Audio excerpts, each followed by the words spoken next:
How y'all doing today? This is Ricky C.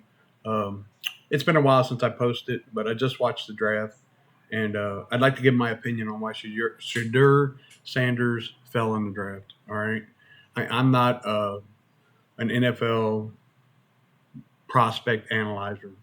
I don't do mock drafts. I don't. Uh, I will tell you this: it had a lot to do with prime time. It had a lot to do with him. His January discussions with sports shows pretty much basically said that there were teams he was not interested in his son playing for. And apparently, Shador took that and ran with it because he went to interviews.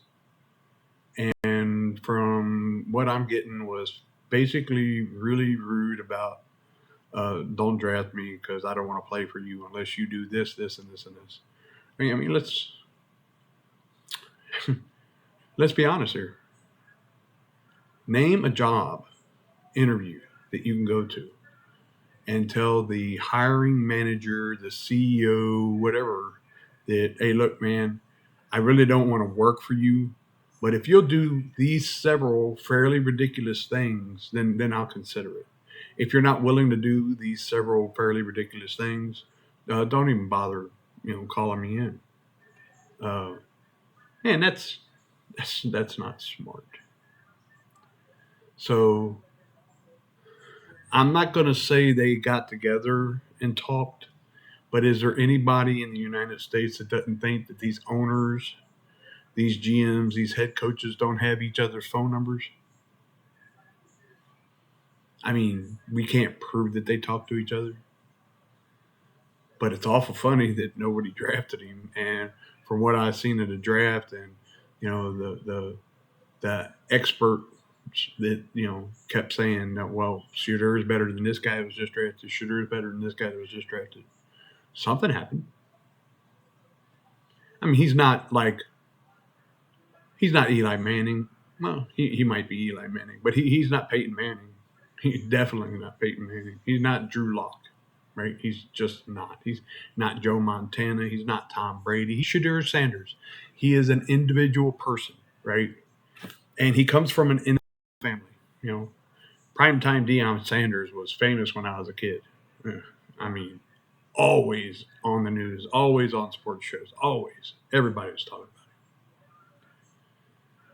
it. This is why he fell. Not because of what primetime said was egregious. Not that it hasn't been done before. Oh no, yeah, it has. It has. Archie Manning said Eli wasn't going to play for San Diego. Said he wasn't. Period. In the conversation, and Eli ran with that. Back then, they got away with it. Back then, my understanding though is Eli Manning was a much better quarterback prospect than Shadur. So when this happened again, basically the history repeating himself, I don't think it's beyond the shadow of belief that these NFL teams are like, no, look, we gotta put a stop to this. Once was an accident, we let it slide. We're not going to do it twice because guess what? Next year, another Manning might be entering the draft. Man, they don't want to deal with it.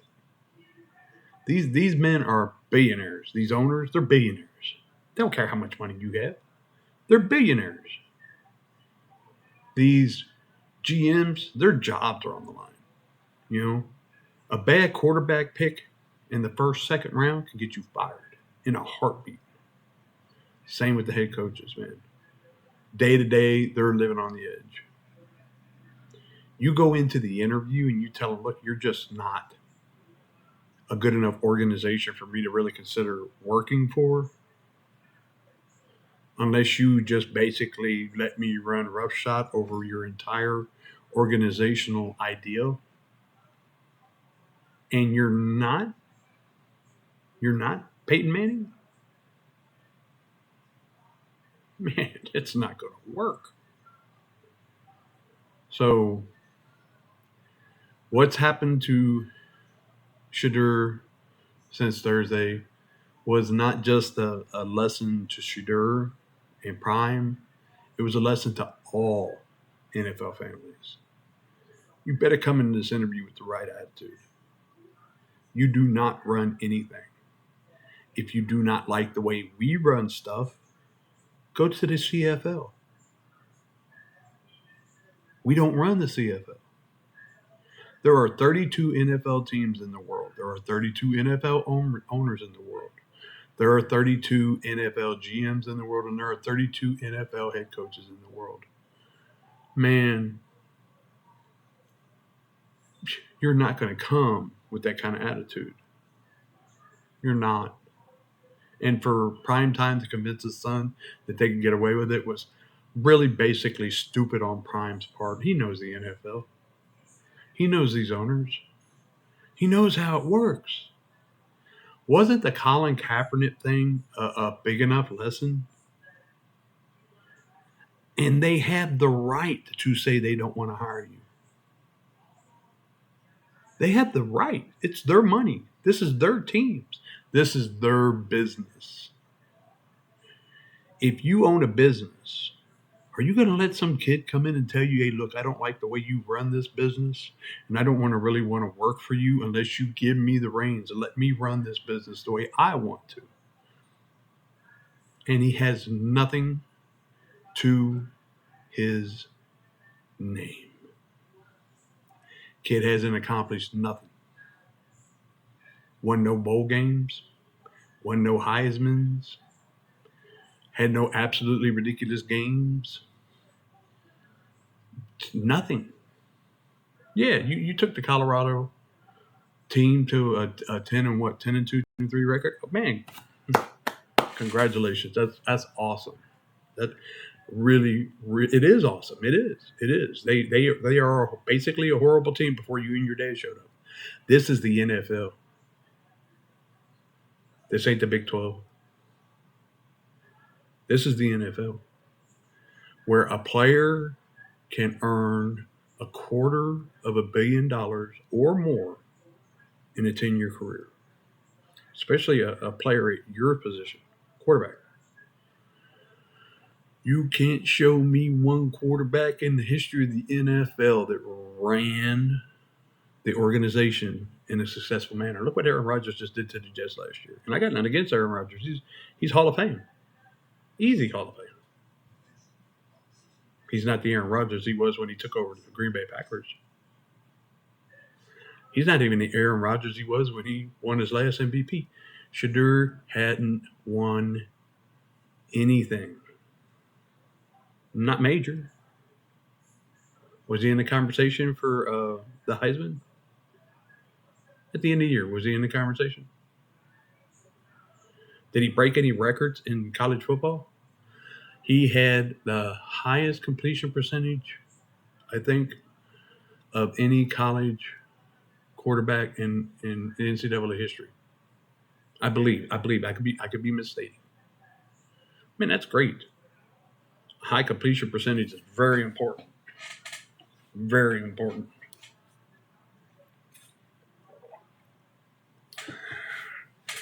So Prime messed up Shadur's career. But it wasn't just for Shadur. It was for Archie. And it was for anybody else who came to the NFL from an NFL pro football family. You don't run this. We do. And it's on our terms, not yours. Get in line or get out of the way. You have other options. You don't have to play in the NFL. Because this is the greatest sporting empire in the history of the world. Period. Big business, man. Big business. Why can't you? Look, the teams that interviewed you were the only teams interested in the quarterback, man. Do you think you're going to replace Patrick Mahomes, Josh Allen, Joe Burrow, C.J. Stroud, Jaden Daniels, Jalen Hurts? Matthew Stafford, Justin Herbert. Is that what you thought? You're not even going to threaten Dak Prescott, man. It's get out of the way, bro. Come on, man. So I feel bad for the dude.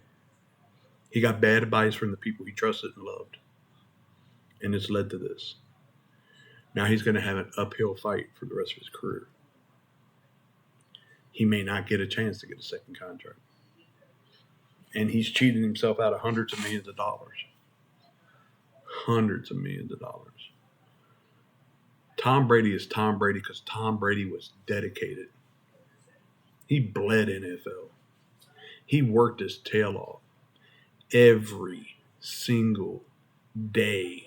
Even during the off season, he was preparing for the season. Never took a day off. That's why his wife left him. It was the most important thing to him in the world. Tom Brady was a workaholic. Never quit. Never stop. Always something you can do to make yourself better. That's why he played for so long. Even when he started losing his physical attributes, man, every team in the NFL knows that this man's going to come to work, and he's going to come to work for real. And he's going to bleed to win. Bleed. And I can guarantee even he didn't go into he didn't go to Tampa Bay and say, look, I run this. He didn't do that. And he's Tom Brady. Guys, just because you're from a football family don't mean you can go into an NFL interview and act like you're Alexander the Great. Joe Burrow had probably one of the greatest NCAA quarterback seasons ever. And it'll probably be that way for a very long time. And he didn't go into Cincinnati and say, look, I run this. This is me. Now, once he got in, showed him who he was, they listened to his suggestions. I mean, he's the only active quarterback in the NFL that's ever beaten Patrick Mahomes in a playoff game. Not another one. Well, Jalen Hurts now beat him in the Super Bowl. Bro, you're a far long way from that. Archie Manning, some free advice. You don't have to take it if you don't want to. Unless you're Peyton Manning or Joe Montana or Tom Brady or Patrick Mahomes, unless you're that. And even if you are that, don't go into these interviews like you're King Kong, bro. You ain't gonna do that to hurt yourself. Let's be honest here. All these football families, man, just because you're from a football family, just because you're Deion Sanders' son doesn't mean you're Deion Sanders. Deion Sanders is the only Deion Sanders there ever was and ever will be. It's just the way it is, man. You know, and that's why this happened. It's a cautionary tale. No matter how rich you are, these men are richer. You know, and this is a high stakes game they're in. So be polite. You know, accept the job you're being offered if this is the business you want to be in. There are only 32 companies in the world that do this. And you disrespected all of them. All of them. It's not racist. It's got nothing to do with your color, brothers. The GM for Cleveland is an African American. I know I'm white, and I don't understand the struggle of minorities in the United States. I grew up poor, so that was minority, you know. I was poor. But man, don't put yourself in that position. Archie, go to whatever team wants to draft you, man. Because teams that are already making the playoffs, teams that are going to the AFC championships, the NFC championships, the Super Bowls, they got quarterbacks, man. Unless you're willing to sit behind somebody for 2-3 years, they're not the teams that are going to take you number one. So don't put yourself through what Shedeur just went through. God bless y'all, man. If you like the video, please hit the like button, subscribe. I'm going to start putting out more videos. I've been through a rough time, and moving and new job, and I'm going to start posting again. So, y'all have a great day, and good luck to everybody that was drafted. I mean it. Good luck to everybody that was drafted. I hope you all have wonderful careers. This is a one in a lifetime chance, and I hope you all embrace it for everything it's worth. And I hope every one of you succeed. I'm a Cincinnati Bengals fan. Who Dey, man? I think they had a good draft. Might not be great, but I think they had a good draft. They got better, and that's really what the draft is about. They got better. Maybe not exponentially better, but they got better. So, y'all take care.